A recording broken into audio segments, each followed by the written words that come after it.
हरे कृष्ण, राधे राधे। क्या आप जानते हैं कि आज कौन सा युग चल रहा है? कलयुग चल रहा है। जी हाँ, बिल्कुल सही जवाब दिया आपने। लेकिन आज भी पृथ्वी पर एक ऐसा स्थान है जहाँ कहा जाता है कि कलयुग का प्रवेश नहीं हुआ है। ये कैसे संभव है? ये बिल्कुल संभव है। कहाँ है ये स्थान? तो ये स्थान है वृंदावन में। जी हाँ, तटिया नाम है इस स्थान का।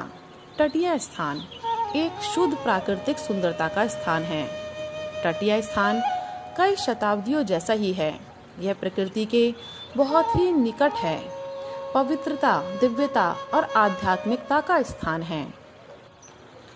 और अगर आप प्राचीन काल के वृंदावन को देखना चाहते हैं, दर्शन करना चाहते हैं, तो तटिया अवश्य जाइए। इस स्थान के बारे में कम ही लोग जानते हैं। तटीय स्थान स्वामी हरिदास संप्रदाय से जुड़ा हुआ है, जहाँ पर साधु संत इस संसार से विरक्त होकर बिहारी जी के ध्यान में लीन रहते हैं। वृंदावन के मौजूद सभी धार्मिक स्थलों में तटीय स्थान वह स्थान है जो विशुद्ध प्राकृतिक सौंदर्य है, जो तकनीकी प्रगति से पूरी तरह अछूता है। तटीय स्थान में कई शताब्दियों पहले वापस चला जाता है।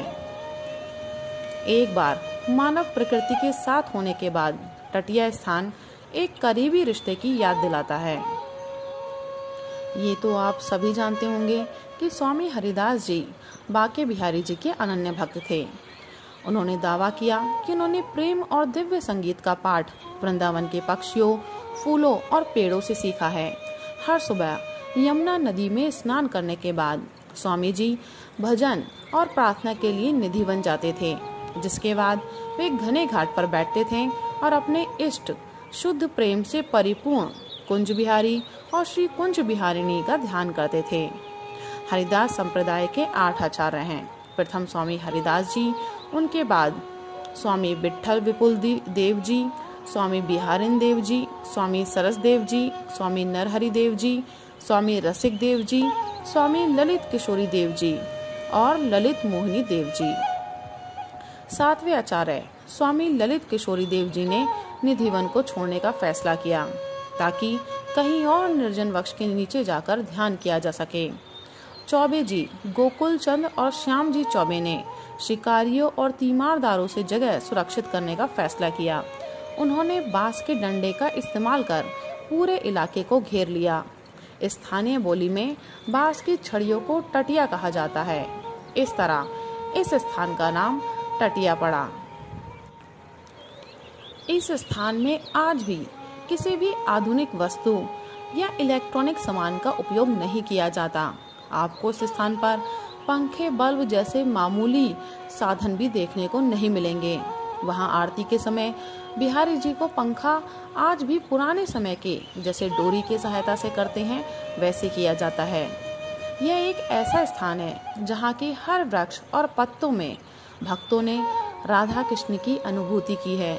संत कृपा से राधा नाम पत्ती पर उभरा हुआ देखा गया है। आरती गायन भी इतना भिन्न था कि उसमें बहुत ही आनंद मिलता है। यहाँ के साधु संतों में आपको अलग ही तेज देखने को मिलेगा। साधु संत आज भी समाधि लेते हैं। इस स्थान के महंत पदासीन महानुभाव अपने स्थान से बाहर कहीं भी नहीं जाते। स्वामी हरिदास जी के आविर्भाव के दिवस श्री राधा अष्टमी के दिन यहाँ स्थानीय और आगंतुक भक्तों की विशाल भीड़ लगती है। इस स्थान पर साफ सफाई का विशेष ध्यान रखा जाता है। यहाँ के संत आज भी कुएं के पानी का उपयोग करते हैं। और एक खास बात यह है कि साधु संत आपको किसी भी प्रकार की दान दक्षिणा लेते हुए नहीं दिखेंगे। न ही आपको इस स्थान पर कोई भी दान पेटी देखने को मिलेगी। यह स्थान निधिवन से कुछ 1 किलोमीटर की दूरी पर स्थित है, पर यहाँ पर आने से पहले आपको यहाँ के नियमों के बारे में जानना अति आवश्यक है।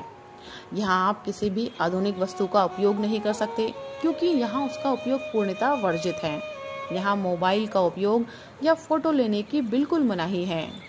जब आप यहाँ आए तो मोबाइल को पहले ही स्विच ऑफ या साइलेंट कर दें। महिलाएं सिर खुला रखकर यहाँ प्रवेश नहीं कर सकती। महिलाओं को यहाँ सिर ढककर ही प्रवेश करने की अनुमति है।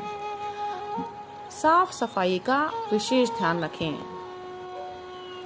यह एक ऐसी जगह है जहाँ साधु संत संसार से विरक्त होकर बिहारी जी कान्हा जी की आराधना में लीन रहते हैं। उन्हें बाहरी दुनिया से कोई मोह नहीं है। अगर आप यहाँ जाएंगे तो ऐसा लगेगा जैसे कई शताब्दियों पीछे चले गए हों। कान्हा जी के समय का वृंदावन कुछ ऐसा ही रहा होगा। यहाँ आकर अलग ही शांति और सुकून का एहसास होता है।